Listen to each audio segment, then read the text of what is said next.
Welcome to this latest installment of Greensboro Business Profiles. I'm your host, Carla Banks. Join me as I feature a variety of business owners who choose to call Greensboro their home. It goes without saying, the small business community is critical to our local economy. Greensboro Business Profiles highlights their services and celebrates their contributions. Let's meet today's profile. My dad's name is Ben, so I'm the son. My partner Joe is his grandson, and then my grandson Isaiah would be his great-grandson. So we are BensBoyz. You know, our desire for our staff members, for everybody that comes in, is that they feel the love, that we provide a sense of comfort, and that's why we call it comfort food. And then, you know, the food just needs to be good. My son Joe, his vision was to have a place that looks exactly like this place. He wanted to represent all of the community. So he reached out to some local artists, and so the artwork you see on the wall are all local artists. Most of them are minority artists. Our goal was to be as like a village where we touch as many lives as we possibly can. Friendly Shopping Center is just a wonderful opportunity. So we've tried to create an opportunity for those that might not have a way to make a footprint at Friendly Shopping Centers. First of all, I really thank God for favor because that's what we've experienced a lot of, just us being in this building. We were originally across the street in Wolfgang Puck with the possibility of maybe one day moving into that building. Starbucks decided they were coming, so we had to move out in May of last year. Friendly just gave us an opportunity to just say, we're not going to keep it, so if you guys can use it, take it with you, and it just worked perfect. We looked at some sites when we were trying to do brick and mortar in Greensboro. We looked at some sites in Charlotte. We looked at some sites in High Point. We looked at some sites in Thomasville. And nothing was a really good fit. And that leads back to why we built a food trailer. We kind of gave up on the possibility of having a brick and mortar building. So we just said, you know what, we'll build a food trailer. We'll work out of a food trailer. If that's successful, we'll build another food trailer. So now we take the food trailer out on corporate events, and we are just so busy here and so excited to be here. I'll add this little caveat.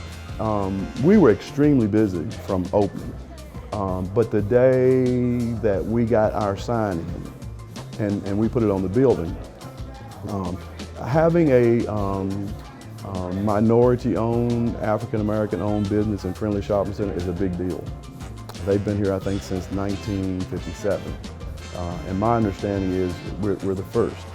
I think it was shocking for a lot of people because we went from going 100 miles an hour to 200 miles an hour basically overnight when that sign went up. The community was just excited. And then as we've done stories to talk about how important mentoring is to us and growing the next future generation, I've got young folk here who have seen it from ground up. They've seen furniture move, and they've seen what you do to start a business.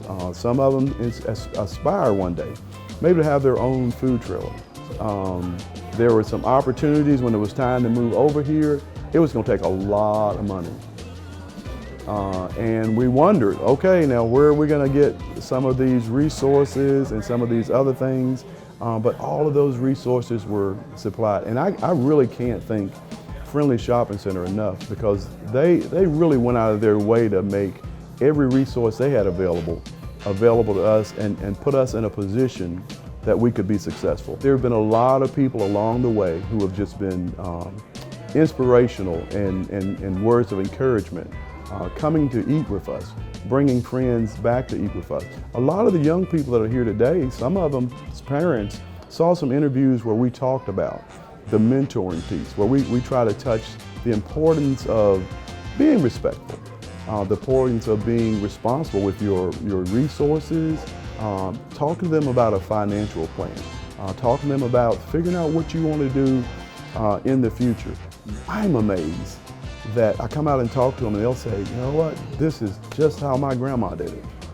And I was like, okay, well that's not unusual if they're my color, but when they're not my color, and they don't speak the language I speak, and they still say, oh, I feel feel like I'm back home. This is how my grandma did it. So my truck says it right. It's the anointing that makes a difference, because we can season stuff and we can put stuff in it and we can try to get it best we can.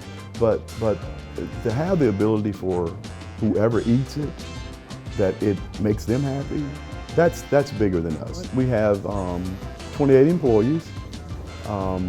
With the cranking up of we're gonna have a couple of people that like work the routes for the Food Lion situation, and the distribution piece.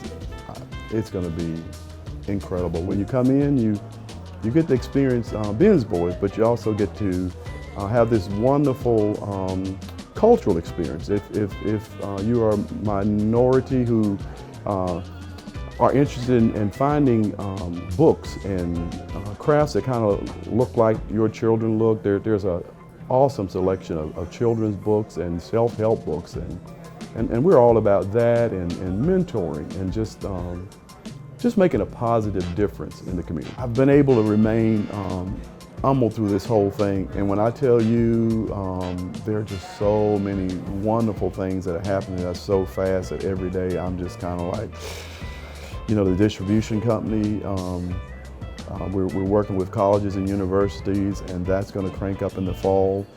We went from thinking we're going to be in 6 Food Lions to finding out yesterday we're going to be in 25. As a kid, you dream stuff.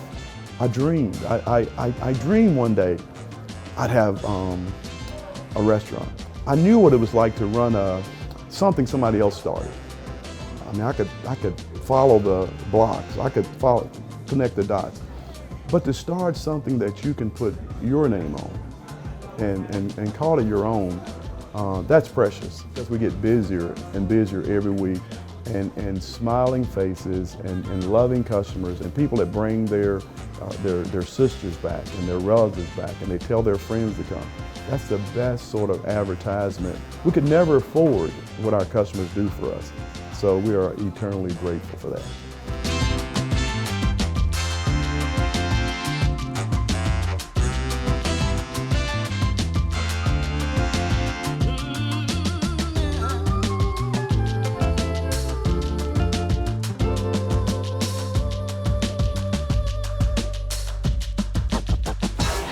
I hope you enjoyed meeting today's business profile. If you are a business owner who would like to be featured, or you want to nominate someone for Greensboro Business Profiles, send me an email. I look forward to hearing from you and spotlighting our next business profile.